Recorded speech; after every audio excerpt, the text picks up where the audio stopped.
Good day po muli mga ka-woods. Welcome ulit dito kay 3M, mga gawain na walang magawa. Yan po mga ka-woods. At first of all, happy New Year po sa lahat.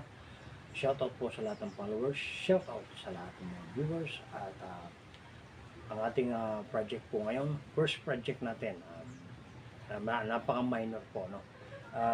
Ito po ay ating magpapalit ng tinatawag na insert plate. Ito po. Ito po kasi ay matagal nang may crack. Ngayon ay tinuluyan ko na para maging safety, no? So iwas disgrasya. Ito po ay made of aluminum. Ito po yan nakalagay dito, no? Ayan dito. So ngayon, papalitan ko po siya. Made of PVC. Ito po yung lumang PVC na itinatabi-tabi ko. At for the future nga na may mga plano, ayan, magagamit na. So, pangalawang gamit na po natin ito ng PVC. Una ay yung ating ginawang sliding plate or tray. Yan, para mas maganda, safe. Ngayon po ay ito namang insert plate. So, ang requirements lang natin dito is yung PVC, kapalit ng aluminum, at digital caliper, lapis at ruler.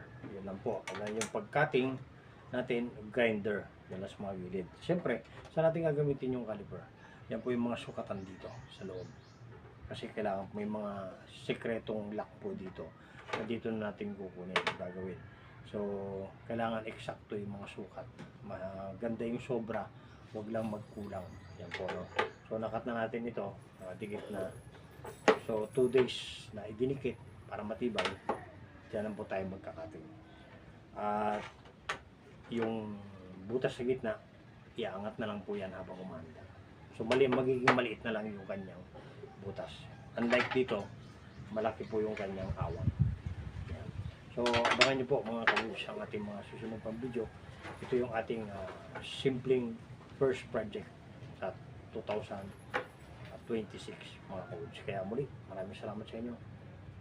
Subscribe, follow, and share lang po ang ating mga videos at makakuha po kayo ng mga idea o technique. Maraming salamat. Magandang araw sa inyo lahat.